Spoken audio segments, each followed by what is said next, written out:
Dear students, अस्सलाम वालेकुम। कैसे हैं आप सब लोग बेटा। तो आज हम अपने कोऑर्डिनेशन एंड कंट्रोल का एक नया टॉपिक पढ़ने जा रहे हैं जिसका नाम है पेरिफेरल नर्वस सिस्टम।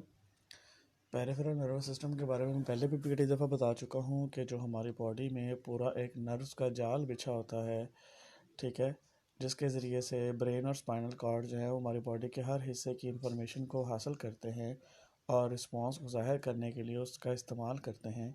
तो आज हम उसके बारे में डिटेल से पढ़ेंगे।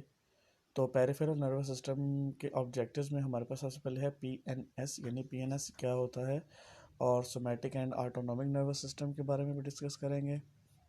सिंपैथेटिक एंड पैरासिम्पैथेटिक के बारे में पढ़ेंगे, ठीक है। तो इसको हम आज के इस टॉपिक में हमें आज के ऑब्जेक्टिव्स ये कवर करने हैं। तो आइए फिर से स्टार्ट करते हैं। सबसे पहले पेरिफेरल नर्वस सिस्टम है। Peripheral nervous system is composed of nerves and ganglia. मैंने कहा पहले आपको बताया कि पेरिफेरल नर्वस सिस्टम किस पर कंपोज होता है, नर्व्स पर और गैंग्लिया पर। नर्व्स का पूरा जाल हमारी बॉडी में बिछा होता है और गैंग्लिया क्या होते हैं, ये क्लस्टर होता है, गुच्छा होता है किस चीज़ का, न्यूरॉन्स की सेल बॉडी का। राइट हो गया। अब जो नर्व्स होती है ना, ये जो नर्व्स का जाल बिछा होता है पूरी बॉडी में, या तो ये दिमाग से निकलता है या ये स्पाइनल कॉर्ड से निकलता है। अगर दिमाग से निकले तो इसे क्रेनियल नर्व्स कहा जाता है, और अगर स्पाइनल कॉर्ड से निकले तो इसे स्पाइनल नर्व्स कहा जाता है। राइट हो गया। जो ब्रेन सेंट्रल नर्वस सिस्टम में आपके पास दो चीज़ें आ गई, ब्रेन एंड स्पाइनल कॉर्ड। इसके बाद हमारे पास आता है पेरिफेरल नर्वस सिस्टम। तो पेरिफेरल नर्वस सिस्टम में दो चीज़ें हैं, एक क्रेनियल नर्व्स हैं जो कि कहाँ से निकलती हैं, दिमाग से निकलती हैं, जो सर और चेहरे के इलाके में फैल जाती हैं। यानी हमारे चेहरे, गर्दन और सर के इलाके में जो अपना कोई चीज़ का फीलिंग आती है, मतलब जलने, कटने, चुभने, किसी भी चीज़ की, तो वो हमारा डायरेक्ट जो है वो ब्रेन उनको रिसीव करता है थ्रू द क्रेनियल नर्व्स। उनका स्पाइनल कॉर्ड के साथ कोई लिंक नहीं होता। आगे जो स्पाइनल नर्व्स होती हैं वो स्पाइनल कॉर्ड से निकलती है, जो पूरी बॉडी में, हमारे शोल्डर्स में, आर्म्स में, हैंड्स में, चेस्ट में, बेली में, हमारे थाइस के एरिया में, लेग्स में, और हमारे हर एक एक एरिया में मौजूद होती हैं। नर्व्स का पूरा जाल बिछा, तो ये स्पाइनल कॉर्ड से निकलती है। तो cranial nerves 12 in pairs and spinal nerves are 31 in pairs. अच्छा, एक बात पता चला कि स्पाइनल नर्व्स 31 होते हैं, तो they all are mix nerves. उनमें सारे मिक्स नर्व्स होते हैं, यानी मोटर और सेंसरी दोनों को मिलाएंगे तो मिक्स नर्व बनेगी। तो स्पाइनल नर्व्स जो होती हैं वो सारी की सारी क्या होती हैं, मिक्स नर्व्स होती हैं। जबकि क्रेनियल जो कि उनकी तादाद 12 पेयर्स होते हैं, उनमें से कुछ सेंसरी होती हैं, कुछ मोटर होती हैं और कुछ मिक्सड होती हैं। यानी ये मिक्सचर होता है, यानी मुख्तलिफ तरह के इसमें टाइप्स पाई जाती हैं। कुछ सेंसरी हैं, कुछ मोटर हैं और कुछ मिक्स हैं।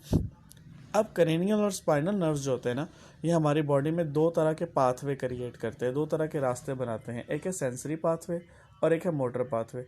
सेंसरी पाथवे वो होता है जिसमें हमारे सेंसरी नर्व्स या न्यूरॉन्स मौजूद होते हैं, जो पूरी बॉडी से स्टिमुलाई को स्पाइनल कॉर्ड या ब्रेन की तरफ लेकर आते हैं। और जो मोटर पाथवे होता है ये जवाबी कार्रवाई के लिए होता है, ये दूसरा रास्ता होता है। जैसे हमारे पास देखें ना, वन वे रोड जो होता है, वन वे रोड तो आपने देखा ही होगा, जैसे एक रास्ते से ट्रैफिक जाती है और दूसरे रास्ते से वापस आती है।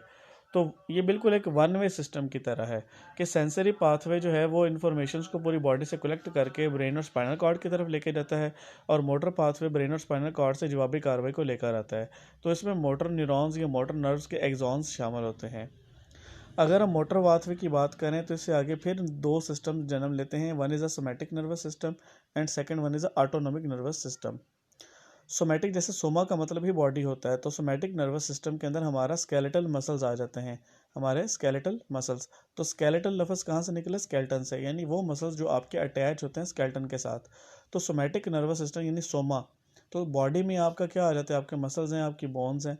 तो जो स्केलेटल मसल्स हैं ये आपका सोमैटिक नर्वस सिस्टम के कंट्रोल में होता है। और आपको पता होना चाहिए कि जो स्केलेटल मसल्स होते हैं ये हमारे कॉन्शियस कंट्रोल में होते हैं, यानी इनकी जो इनको कंट्रोल करना आपकी विल में है, आपके इरादे आपके बस में है, आपके इख्तियार में है। मसलन अगर आप एक जगह पर बैठे हैं, एक अंदाज से बैठे, तो आपके ऊपर डिपेंड करता है कि आप अपनी पोजीशन चेंज करें या ना करें, आप उठें या ना उठें, आप भागें या ना भागें। तो स्केलेटल मसल्स जो हैं ये आपके कॉन्शियस कंट्रोल में होते हैं, आपके विल में होते हैं, आप इसे चाहें तो कंट्रोल कर सकते हैं, इसमें कोई इशू नहीं है। ठीक है। तो सोमैटिक मसल्स नर्वस सिस्टम में आपके स्केलेटल मसल्स आते हैं। Skeletal muscles are our control in our conscious control are voluntary in action, यानी ये वॉलंटरी होते हैं, इरादी होते हैं, यानी इन्हें ये हमारे बस में होते हैं। अगर आप कभी नोट करें तो जो कायदे बाज़ार के बाहर गार्ड्स खड़े होते हैं, आपने देखा होगा सुबह से शाम अपनी ड्यूटी टाइम तक वो पूरे एक ही पोजीशन में खड़े रहते हैं। क्या उन्हें प्यास का एहसास नहीं होता? क्या उन्हें चोट नहीं लगती? क्या उन्हें हवा महसूस नहीं होती? सब कुछ होता है ना, लेकिन उनका अपने स्केलेटल मसल्स के ऊपर इतना ग्रिप होता है, इतना कंट्रोल होता है। नेक्स्ट आता है ऑटोनॉमिक नर्वस सिस्टम। तो इसमें हमारे स्मूथ मसल्स आ जाते हैं जो कि हमारे कॉन्शियस कंट्रोल में नहीं होते, इंटरनल ऑर्गन्स होते हैं। जैसे अगर आपका हार्ट पंप कर रहा है या आपके स्टमक में फूड डाइजेस्ट हो रही है तो आप उसको चाहकर रोक नहीं सकते, ठीक है ना। तो जो हमारे कार्डिक मसल्स हो गए, उसके अलावा हमारे जो स्मूथ मसल्स होते हैं जिसमें हमारा स्टमक है, स्मॉल इंटेस्टाइन है, ये सारी चीज़ें इन मसल से बनी होती है, स्मूथ मसल से। तो ये हमारे बस में नहीं होते, इनके फंक्शनिंग को हम चाह कर भी कंट्रोल नहीं कर सकते, तो लिहाजा ये ऑटोनॉमिक नर्वस सिस्टम का पार्ट कहलाते हैं, ठीक है। They are involuntary in action. अब हमारे पास ऑटोनॉमिक नर्वस सिस्टम के आगे दो जो है ना अपना फर्दर इसकी डिवीजन्स होती हैं। एक ऑटोनॉमिक नर्वस सिस्टम मज़ीद आगे दो सिस्टम्स और डेवलप करता है, एक है सिंपैथेटिक नर्वस सिस्टम और एक होता है पैरासिम्पैथेटिक नर्वस सिस्टम। अब ये सिंपैथेटिक नर्वस सिस्टम बच्चों ये होता है कि जब हमारे किसी भी तरह की कोई एमरजेंसी सिचुएशन होती है ना, उसमें ये हमें एक्टिवेट करता है। एमरजेंसी सिचुएशन से मुराद क्या होता है कि फ़ाइट और फ्लाइट रिस्पांस भी से कहा जाता है।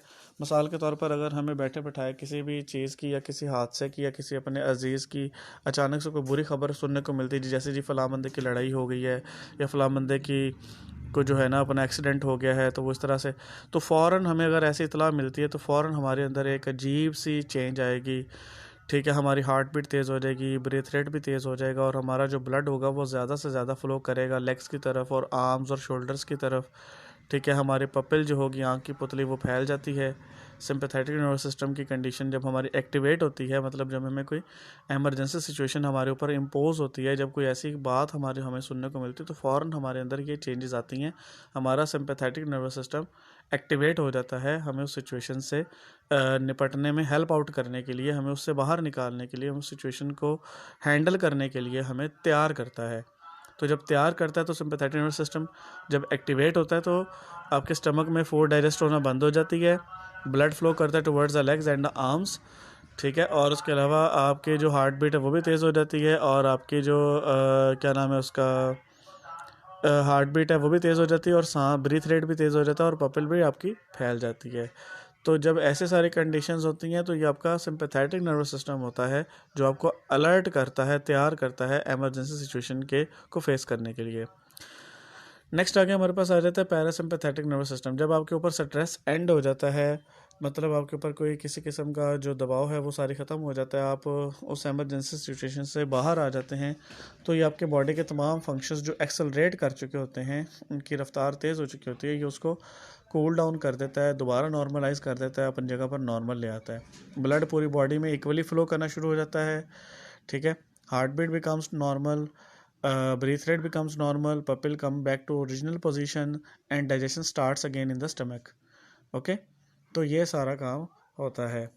तो मैंने आपको इस पिक्चर की मदद से सारा टॉपिक एक्सप्लेन कर दिया है। फर्दर अगर आप अपनी बुक से भी इसकी डिटेल लेना चाहें तो सारा कुछ यहाँ पर मौजूद है। ये मज़ीद आप यहाँ पर sympathetic nervous system, parasympathetic nervous system में क्या फ़र्क है, ये मैंने अलग अलग करके यहाँ पर आपको मेंशन कर दिया है।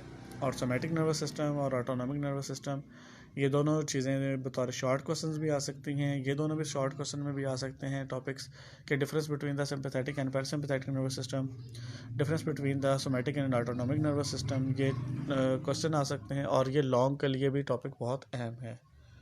तो कोई क्वेश्चन हो तो बेटा आप मुझसे पूछ सकते हैं। Take care of yourself. Allah हाफिज़।